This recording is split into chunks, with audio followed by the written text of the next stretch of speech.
Fatima FMI li mu wax. la Sénégal wax. FMI waxul ni FMI daf ni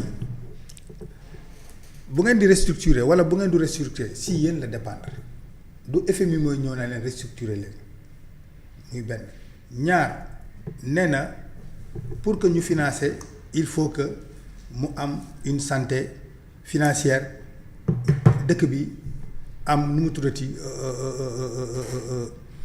une bonne gestion des finances publiques loolu la FMI wax. Sénégal ci loolu la nekk nekkul ci leneen maintenant lan moo ñu indi ci situation bi. Baba il est malade oui. le premier ministre dafa def keroog benn kii mu wax ni Sénégal. bi ñu koy jël dañ koy jël ak ay difficultés yi bi ci njëkk mooy dañ fi fekk une économie boo xam ni. dafa nekk à terre avec une dette publique de 119%, alors que la norme de l'UEMOA c'est 70%. Une dette cachée de 4500 milliards. Un déficit budgétaire de 13%. loolu nekk ay problèmes yu doy waar. mu ne te ñi ko fi def du ñenn ñu dul régime président Macky Sall. ñoom ñoo ko fi bàyyi dem. nee na bi loolu amee il demande d'abord ñoom ils ont fait les audits nécessaires. ba révéler la dette. te loolu tous les organes de contrôle au niveau national et international. ak nu mu tuddee les partenaires bilatéraux et multilatéraux. se sont accordés sur ça. Sur quoi? Sur cette dette-là. mooy quelle dette? Dette cachée. Ah dette cachée. dégg nga mu ne. kon yow monsieur Touré ba léegi da nga gëm ni dette cachée. non dama lay wax li mu waxoon. d'accord dama gëm lan. ni dette cachée boobu am na. loolu ça ne fait plus débat Fatima. je pense que en tant que journaliste loolu ça ne fait plus débat. ok maintenant mu ne. loolu nag mënul am ci réew mii te du am ay sanctions appropriées.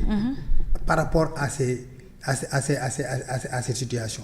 nee na ñii fi def lii bàyyi ko fi dinañ leen teg daan yu tolloo ak ñaawteef bi ñu fi bàyyi loolu wax na ko.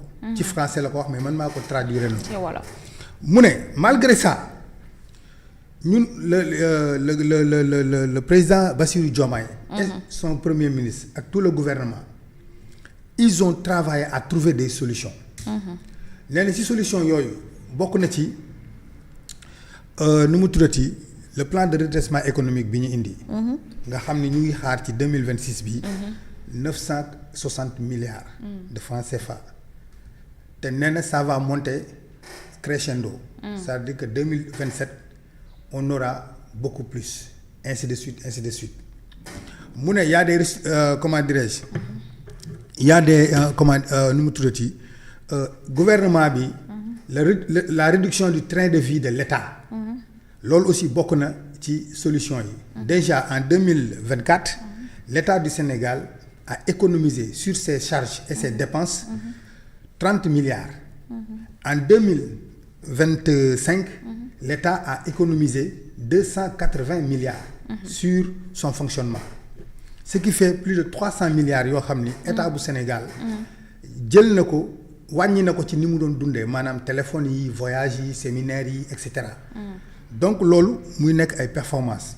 sans compter la consolidation budgétaire actuellement le budget du Sénégal. est consolidé vérifié. et comment dirais-je teg nañ ko ci yoon maanaam c'est bien géré. yooyu bokk na ci solution yi et nee na moom nee na aussi lii biñ koy def pour. andi ay solution amul benn programme boo xam ni fekk nañu ci. tout ça c'est fait avec des ressources endogènes et ay prêts yoo nga xam ni. def nañ ko au niveau de la sous-région au niveau de l'UEMOA. très bien mooy kii ñu doon appel à public à l'épargne yi ñu doon def. permettre na Sénégal mën a soutenir sa dette. ñu ne Sénégal actuellement. soxlawul restructuration parce que sa dette est soutenable ñu possibilité yi ñu am moyens yi ñu am ak les nouveaux partenariats que le Sénégal a ça permet au Sénégal de soutenir sa dette parce que depuis bi ñu faloo ba léegi depuis 2 ans 1 an 20 mois et autres Sénégal mu ngi fay ay borom. nee na ki ngay restructurer mooy ki nga xam ne dafa dem ba ne moom mënatul fay ay borom wala amatul possibilité pour fay pour payer sa dette kooku moom la ñuy mooy demander une restructuration waxoon naa la keroog ni mooy ki nga xam ni dem na ba ne mënatumaa fay. ñu wutal ko beneen plan pour mu mën a génn ci sa situation nee na ñun tolluñu foofu. dégg nga ñun te nee na li muy wax du waxam c'est le président de la République moom le premier ministre. Et l'ensemble du gouvernement le ministre des finances et le ministre de l'économie des finances et du budget nee na ñoom ñëpp accordé wu nañu ni Sénégal mën na fay borom kon ñun soxlawuñu restructuration. d'accord loolu kay c'est clair. maintenant. le FMI wax na. mu ne non FMI da ne man su ma bëggee ñu restructurer ma FMI du ñëw ne Sénégal dama leen di restructurer Sénégal moo naan FMI man dama bëgg restructuration. maanaam sama bor bii.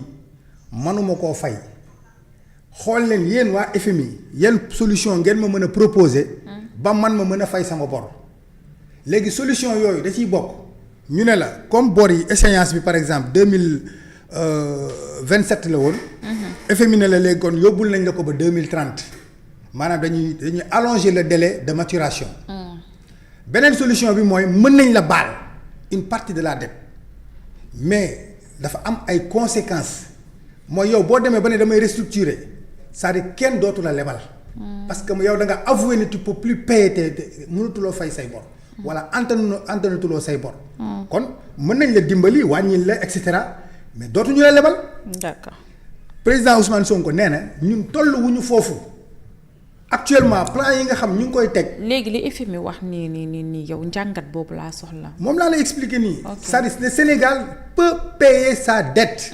loolu la gouvernement bi wax loolu la président de la République wax nee na ñun nekkuñu situation bu ñuy demander une restructuration. donc pourquoi FMI ne décaissement dafay dépendre ci restructuration de la dette. mais c'est normal loolu kay c'est normal. mu ngi mel ni rek ma ne la booy jàngi école da ngay yor bic.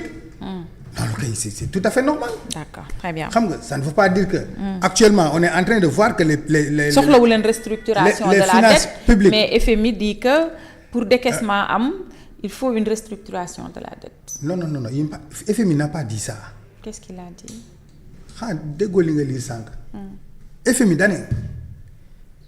décaissement dafay aju ci bonne gestion des finances publiques. et une restructuration de la dette. non. waxul loolu non. d'accord FMI da ne restructuration d'une dette état bi mu concerné moo koy demander. d'accord xam nga lu ma la est-ce que. état bi mooy demander ni man je veux restructurer ma dette. am na dëkk yu ko defoon Argentine en Afrique Botswana. xam nga Bolivie suma juumul am na état yu ko defoon. mais après le problème qui se pose. mooy bor boobu mën nañ la ko wàññil mën nañ la allonger les délais de maturation. mais le problème mooy kenn dootu la lebal kenn dootu la wóolu. d'accord Sénégal nag ñun tolluwuñu foofu loolu la premier ministre ak président de la République loolu la ñu wax. ak les économistes le ministre de l'économie et des finances. et le ministre du budget. nee nañu ñun tolluwuñu foofu. kon bor bi lu mu kawe c'est soutenable. c'est soutenable. d'accord ils disent que la dette du Sénégal est soutenable. ñu ngi koy fay. très bien donc on n'a pas besoin de restructuration. d'accord maintenant wax na ci FMI. pour terminer bi nee na FMI. yéen waa FMI dëkk bu mel ni Sénégal. nekk ci situation yi moo tax yéen ñu créé leen. parce que yéen FMI da ngeen war a fekk dëkk buy def ay efforts. pour génn ci ay situation ngeen ñëw appuyer ko. d'accord mais faut pas am position bi ngeen am waru leen ko am. et mieux. j'ai écouté un débat hier. ci benn télé africaine bu nekk à Paris. souvent c'est des économistes ñoo fay daje di waxtaan sur les problèmes économiques de l'Afrique. ñuy wax ne Sénégal actuellement dafa teg loxoom. fu kenn ñemewul teg loxoom.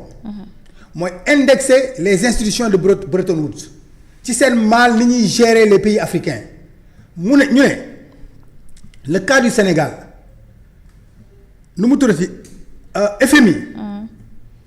normalement situation bi bu amee. moom moo waroon nekk le premier ku ñëw taxaw. soutenir l'État sénégalais. très bien mais li ñuy def nii. ils sont dans le dilatoire benn. ñaar ñu ne. actuellement politique bi nga xamante ni nii FMI mu ngi koy mener avec les États africains du leen suqali mais da leen di suuxal dégg nga bi si topp ñu cité un américain qui s'appelle John McIntyre dañ doon lire benn turbine boo xam ne def na ko y a un économiste moo ko doon lire sur le problème du Sénégal et sur le problème de la dette africaine cet économiste là John McIntyre boobu moom moo nekkoon le directeur régional du FMI fii en Afrique de l'Ouest c'est-à-dire nu mu tuddati mais dafa dem à la retraite. D'accord. nekkoon na Sénégal moo géré woon Sénégal Guinée-Bissau Cap-Vert mu ne Sénégal dafa def benn tribune bi mu ngi ko tuddee ce que doit la Banque mondiale et le FMI ce qu'ils doivent au Sénégal noonu la tuddee tribune bi. D'accord. mu ne ci tribune boobu. pour daaneel waaw. mu ne ci tribune boobu. FMI politique bi nga xam ne indi na ko surtout en Afrique francophone. nee na c'est pas une politique économique mais ils font de la politique pure et dure. D'accord, très bien. xaaral ma expliquer li mu bëgg a wax foofu wala dama kii. temps bi jël nga temps de jël nga 15 minutes. non parce que lii xam nga lii dafa am solo li ñuy wax nii. waaw après ñu revenir. ah après ñu revenir. c'est-à-dire il veut dire que. Oui. actuellement. FMI nekkuñu ci politique monétaire mais ci politique la ñu nekk. purement politique. politique la ñu nekk. D'accord. Et je me te li may wax nii pour qui ils font la politique. boo demee ci xaaral ma jox la référence yi. c'est bon monsieur Touré dimbali. John McIntyre. waaw moo def benn tribune. tribune ci sa newsletter. D'accord. boo ko recherché di nga ko gis. li mu bind yëpp. di nga ko lire foofu. D'accord. pour vous dire que nee na moom la FMI actuellement. le FMI du moins. est en train d'enfoncer les États africains. D'accord, très bien. Merci beaucoup, monsieur Touré. Alors, Samba, Julie Kozak, selon